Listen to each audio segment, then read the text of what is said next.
Panorama 15. La voz de las regiones.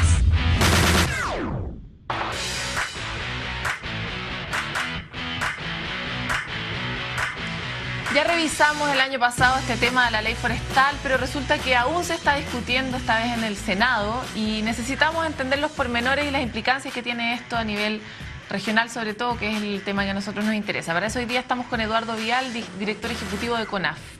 Muchas gracias por estar con nosotros, Eduardo. Gracias a usted, Pablo.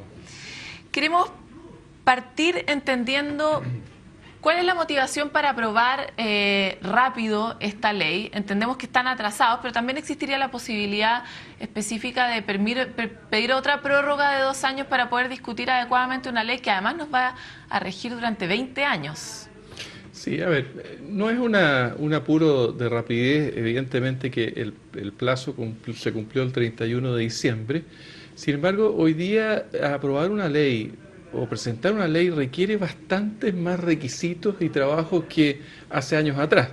Hoy día una ley requiere, por ejemplo, desde luego hay que tener un consenso dentro del gobierno, hay que tener un acuerdo con el Ministerio de Hacienda para financiar la ley, y después hay que tener, en este caso, la consulta indígena, que es un tema relevante porque evidentemente que una ley como esta afecta o puede ayudar o puede afectar, ¿no es cierto?, a comunidades indígenas desde el norte hasta el sur. Entonces, nosotros pasamos prácticamente un año haciendo la consulta indígena, preparándola y después haciéndola, porque tuvimos que ir hasta la isla de Pascua. O sea, hay comunidades indígenas en el altiplano, en el norte, y también comunidades indígenas en el sur, pasando por la 8ª y 9ª región. Entonces, toda la preparación de presentación de una ley hoy día es bastante más complejo, y por eso que la presentamos en octubre, 3 meses antes que terminara, ¿no es cierto?, el plazo, y la verdad que se ha ido alargando bastante en las discusiones parlamentarias. Pasamos el primer trámite de la Cámara de Diputados y hoy día estamos conversándola en las cámaras, en las comisiones conjuntas de Agricultura y Medio Ambiente del Senado. Aquí hay 2 cosas. Primero, ya estábamos en un plazo que se había prorrogado de 2010 a 2012. Así es. Y hoy día estamos pasados de ese tiempo. Pero hablando de la consulta indígena particularmente, hay organizaciones indígenas que dicen que esta consulta fue hecha sobre una ley que luego se modificó antes de ser presentada, que la que fue consultada es una ley distinta de la que se presentó y que por lo tanto esa consulta queda inválida. Sí, eso lo he escuchado y la verdad que no es así. O sea, a ver, hay que pensar que en la pasada por la Cámara de Diputados hay algunas modificaciones por las indicaciones que ahí se presentaron. Pero lo que se consultó y se sometió, y la verdad que hay muchas comunidades indígenas, nosotros llegamos a más de 1.500 de ellas, ¿eh? Hay muchas comunidades indígenas que no están de acuerdo en el mecanismo cómo se está haciendo la consulta. Entonces nos decían, mire, esto que no sea una consulta, pero sí aceptaban conversar y nosotros les explicábamos en qué consistía la ley, que eso es lo que interesa de fondo. Pero la única modificación respecto al documento que se hizo la consulta específica y lo que se presentó a la Cámara de Diputados era los tipos de propietarios, que después tuvo una modificación. O sea, nosotros orientamos esta ley para pequeños y medianos propietarios, en 2 rangos, que fue lo que consultamos en ese momento con las comunidades, o conversamos con las comunidades indígenas, y después hicimos una división en 3 rangos de pequeños y medianos propietarios, que es un detalle menor respecto a lo que la ley en el fondo está proponiendo. Ese es un punto. Usted sabrá de sobra que esta ley tiene muchos detractores. Tiene a favor y detractores, hablan más fuerte los detractores, efectivamente. Eso es por lo menos lo que hemos escuchado. Y entre los argumentos que se plantean es que esta ley se vende como una ley que está orientada a los pequeños agricultores, pequeños y medianos, pero que sin embargo finalmente lo que está haciendo es favorecer a los grandes productores forestales y en el fondo conservando este mercado bastante monopólico que tenemos en Chile productivo y que no permite la competencia y donde se fijan precios, etcétera, ¿no? Mire, eso, a ver, yo quiero dejar claro que eso es cierto que eso es un argumento, pero el sector forestal hay que conocerlo y quienes lo conocen pueden probablemente argumentar en contra. Un 48% de las plantaciones está en manos de 3 empresas grandes, que es bastante concentración, pero el 52% está en manos de otros que son pequeños y medianos propietarios. O sea, no es que esté el 80 o 70% en manos de las 3 empresas grandes, como muchas veces se menciona. Por otro lado, Respecto ¿Esta ley favorece a ese 48%? No, porque ellos lo estamos dejando afuera. O sea, nosotros estamos acotando. Lo que pasa es que el argumento que plantean ellos es, uno favorece, entre comillas, a los menores, pero esos menores están dentro de un mercado que está súper concentrado y por lo tanto igual finalmente favorece a los mayores. Ese mercado concentrado no es así. O sea, es cierto que ellos, estas empresas forestales tienen plantas de celulosa, ¿no es cierto?, que son poderes de compra, pero en Chile hay más de 5.000 industrias dedicadas a la madera que compran trozos también. Y un pequeño propietario le vende, mire, el ítem más importante de costo para un pequeño propietario es el transporte. Cortar los árboles, ¿no es cierto?, subirlo al camión, llevar el árbol hasta el centro de consumo. Si ese centro de consumo está a 100, 200, 300 kilómetros de distancia, no le vale la pena. Siempre se lo va a vender al aserradero chico o grande o mediano que esté más cerca, porque le va a poder ofrecer un precio mejor.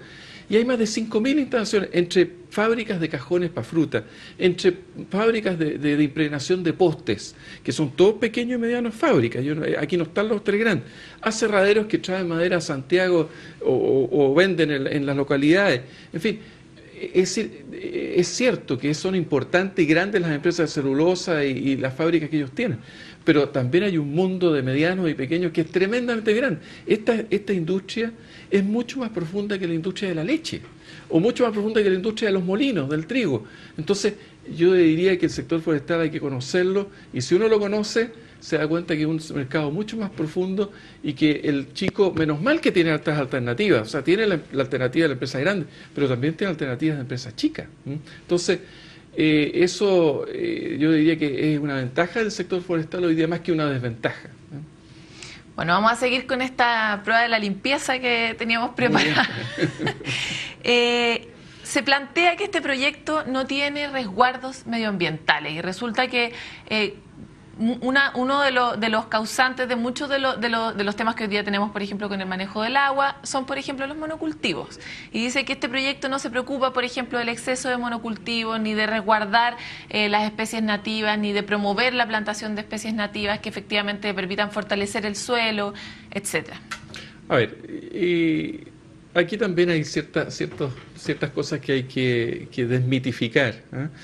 Efectivamente, a ver, hay que partir de la base que este proyecto lo que quiere es promover las plantaciones en terrenos que están descubiertos de bosques. O sea, esos terrenos, que son suelos sin bosques, están sometidos hoy día, ¿no es cierto?, a un pastoreo intensivo, son lomajes, no son terrenos agrícolas, ¿eh? Son cerros, son lomajes, están sometidos hoy día a un cultivo muy marginal que está más bien degradándolos, provocando erosión y provocando pérdidas de suelo cuando hay lluvia. Entonces, lo que queremos y lo que se hace es promover que esa tierra, en vez de estar con un uso marginal o sin uso y que se está degradando, se plante. Y para eso... ¿Se plante con qué? Porque con lo que ahí usted hay una quiera. pregunta. No, aquí no hay restricción de especie. El dueño de la tierra escoge.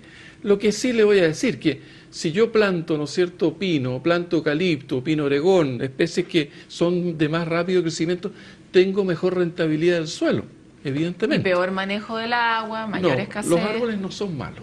A ver, hay una mistificación aquí. Todos los árboles son nativos en alguna parte del mundo.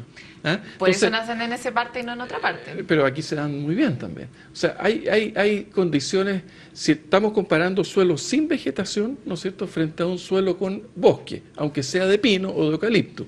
¿Ah? Si compara eso, mire, hay un gráfico... Si compara eso, ¿es mejor tener plantado, aunque esa especie pero por supuesto, es mejor por muchos casos. Imagínese usted una lluvia de 100 milímetros en un suelo pelado.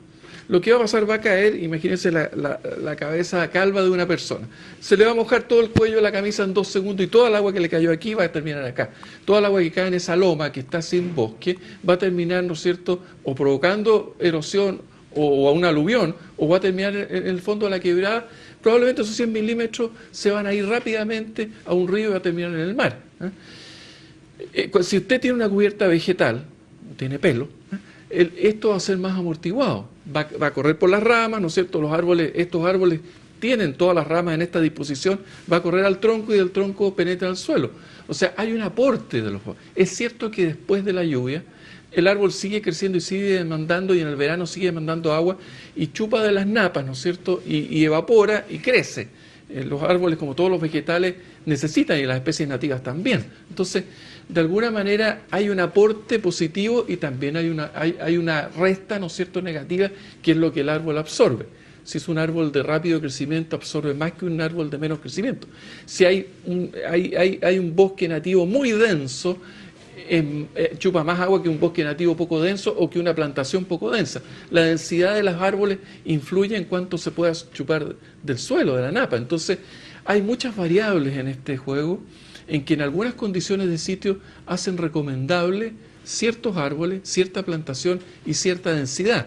Y por eso que para entrar a postular a estas bonificaciones, lo primero que se le está pidiendo, y lo reforzamos en este proyecto de ley, es que el propietario tiene que presentar un estudio técnico de calificación de tierra de aptitud forestal, donde si hay argumentos técnicos para poner alguna restricción de densidad, por ejemplo, se pueda poner.